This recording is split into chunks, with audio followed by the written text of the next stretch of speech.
back in action finally. What did you take from today's game? Yeah, we were all delighted to be back playing. Disappointed to be out of the cup, obviously. Listen, I've just said to players, it wasn't a 3-0 game. No chance was it a 3-0 game, but when you are 3 down at the end of a cup game and they're passing the ball about, it's a disgusting feeling, whether you're on the side or you're on the pitch, it's not good.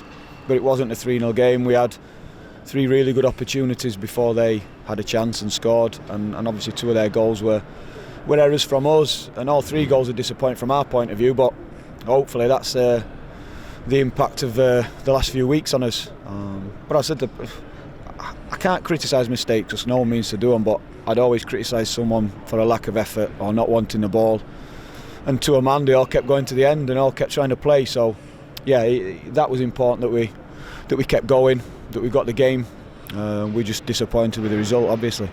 I mean, the start now, looking back, seems really crucial. You had 3 good opportunities that first 10 minutes, and then unfortunately Jack Robinson slips up, allows them in, and the game changed from that moment on. Yeah, it's a difference in levels. We miss really good opportunities. We're playing as a Premier League team who are in red-hot form, some real good players, and they take their first, and that's the difference. And that first effort for theirs was no better than the ones we had. So that is the difference. That's the levels. But I thought the second goal was crucial. Whatever it's 1-0, you're in with a shout. I expected our legs to drop a little bit and we'd be ready with the subs, but we kept going, we kept pushing. And there were more of a threat on the counter second half because we were higher up the pitch. But that second goal was a big one, really. Why did you take Jack off at half time? Do you want to explain that one? Yeah, he's got a back injury, so we need to assess that. As I said, you can see we're really light for defenders, so we're hoping it's nothing serious. We're hoping we can get some work into him and make sure he's fit and available for the next game. Because clearly it did look like that error had affected him a little bit in the first half. We wondered if that had played into your thinking at all at half time. No, if he'd have been fit, he'd have been back out for the second half. I didn't want to make the changes. You can see we were disrupted at the back with the personnel, but I thought when Reece went across then to left centre back, he performed really well, and yeah, those are the sort of positives. Some of the players responded well in adversity, like I said, but that was a challenge. We knew we were depleted in certain areas. We knew we'd not played a game for a long time, and we knew we were coming to a Premier League club, but we wanted to have a go, we wanted to embrace it, and we did, and we got the chances from the things that the players had worked on. But as I say, the difference in levels, it's those killer moments, both boxers, and we missed our 3 big moments and they took their first, and it sort of changed the game.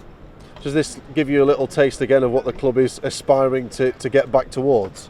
Oh yeah, definitely, and listen, I'd much rather be in the draw for the next round now, and every player in there would, and the fans would. Cup competitions are fantastic, but our focus changes now back onto the league, and with the amount of games we've got left in the period of time we've got, and we know it's going to be tough, but that's our challenge now. It's just all solely focused on that, and we'll be better for this game without a doubt. You could see that as you spoke to the players in there. We'll be much better for that game, and now we're not sitting watching the draw for the next round. However, we'll take the benefits of that game into the next league game for us, and I'd much prefer that. I am glad that we've had this game. Yeah, are you glad to have had that before you went back into the league next year? Yeah, 100%. As I said, it's not been ideal. The players have worked really hard, and I was pleased with the fitness levels to say what the work we did, because it's only really we were only able to get one real tough training session into them, because for the previous two weeks we were preparing for games that kept getting called off at the last minute, and if we'd have known, his training programme would have been totally different. So yeah, I was pleased with how they looked, but people for different reasons, coming back from niggles, lack of game time, people returning from COVID, it just gets everyone closer to where they need to be. A couple of quick ones on some individuals. Sander Berger, really important minutes for him today, and a fabulous opportunity for Kyron Gordon at the back, who looked the part against good players. Yeah, as I say, I've got no problem putting the players in, and if we get where we want to be next season, we should have a leaner squad, but a better squad, real competition in every position, but then it's a club's job and the academy's job and my job to make sure then that the 23s beneath that are good enough to step up, because if they're not good enough we won't use them, simple as that. But if they're knocking on the door like Kyron has been, he'll get opportunities. In terms of players out injured today, are there any kind of longer term ones, or are you expecting a lot of them to have a good chance of coming back for next weekend? Flecky picked one up, so we need to look at him. Otherwise, again, it would have been a great game for him to get minutes because he'd been training very, very well. The changing of pitches with the heavy weather, things, he's just niggled on an injury he's been carrying. So, yeah, we need to get him back as quick as possible because we need everyone involved, as I said, for these games. And finally, potential for any incomings this week? Hope so, but this week, I don't know, I'd be delighted if it was, yeah.